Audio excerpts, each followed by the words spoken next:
Hai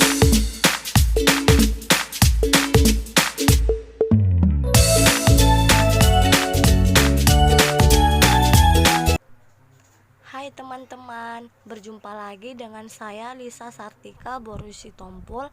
Pada kesempatan kali ini, saya akan menjelaskan tentang teks cerita inspiratif.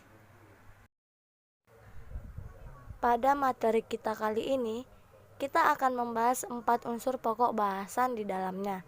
Yang pertama adalah pengertian dari teks cerita inspiratif. Yang kedua adalah struktur dari teks cerita inspiratif. Yang ketiga adalah kaidah kebahasaan teks cerita inspiratif.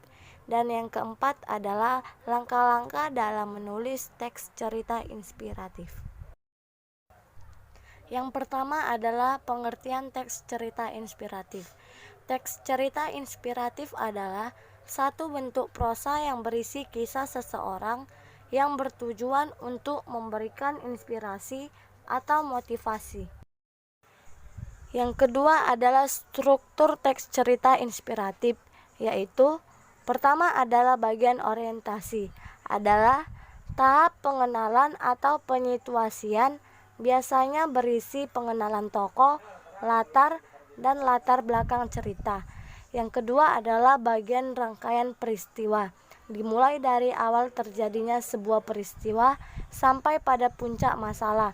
Yang ketiga adalah bagian komplikasi, merupakan tahap puncak dari peristiwa-peristiwa yang dikembangkan pada tahap rangkaian peristiwa sampai masalah tersebut ditemukan jalan keluarnya.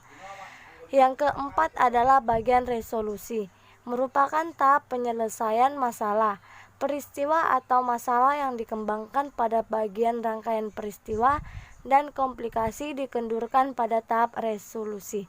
Yang kelima adalah bagian koda, adalah bagian penutup dari sebuah cerita inspiratif dan jenis teks narasi lainnya. Dalam tahap ini disampaikan kesimpulan dan pesan moral yang dapat diambil dari cerita tersebut. Kaidah kebahasaan teks cerita inspiratif yang pertama adalah kata keterangan tempat, waktu, tujuan, dan cara. Contoh kata keterangan tempat yaitu di, ke, dan dari.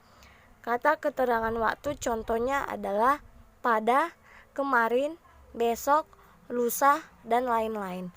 Kata keterangan tujuan contohnya adalah untuk, supaya, dan agar. Contoh kata keterangan cara yaitu dengan dan secara.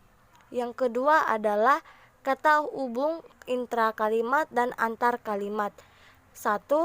Konjungsi antar kalimat yaitu kata yang menghubungkan antara kalimat satu dengan kalimat lain. Yang kedua, konjungsi yang menyatakan pertentangan pada kalimat sebelumnya. Yang ketiga, konjungsi yang menyatakan lanjutan dari peristiwa atau keadaan pada kalimat sebelumnya. Yang keempat, konjungsi yang menyatakan adanya hal, peristiwa, atau keadaan lain di luar dari yang telah dinyatakan sebelumnya. Yang kelima, konjungsi yang menyatakan kebalikan dari yang dinyatakan sebelumnya. Yang keenam, konjungsi yang menyatakan keadaan yang sebenarnya. Yang ketujuh, konjungsi yang menguatkan keadaan yang sebelumnya. Yang kedelapan, konjungsi yang menyatakan pertentangan dengan keadaan yang sebelumnya. Yang kesembilan adalah konjungsi yang menyatakan konsekuensi. Yang kesepuluh, konjungsi yang menyatakan akibat. Yang kesebelas, konjungsi yang menyatakan kejadian yang mendahului hal yang dinyatakan sebelumnya. Yang ke-12, konjungsi antar kalimat, yaitu kata yang menghubungkan satuan-satuan kata dengan kata, klausa dengan klausa, dan frasa dengan frasa.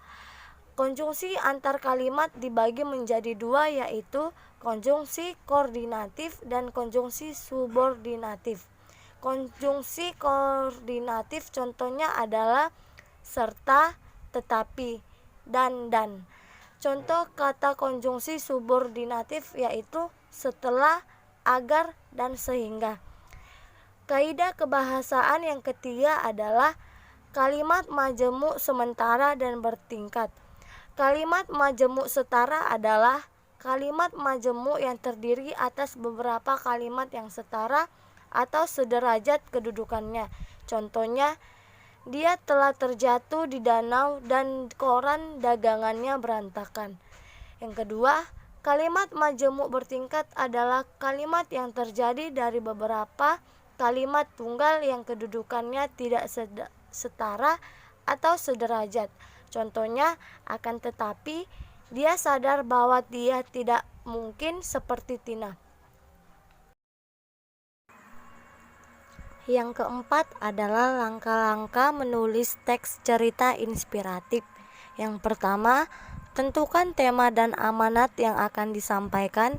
Yang kedua, tetapkan sasaran pembaca.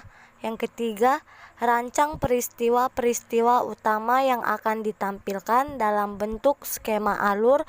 Yang keempat, bagi peristiwa utama itu ke dalam bagian awal, perkembangan, dan akhir cerita.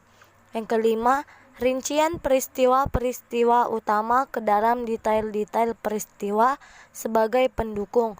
6. Susun tokoh dan perwatakan, latar dan sudut pandang. Yang ketujuh, mengerti aturan tanda bacanya dalam kalimat tersebut. Demikianlah materi yang dapat saya sampaikan. Lebih dan kurangnya saya meminta maaf. Terima kasih.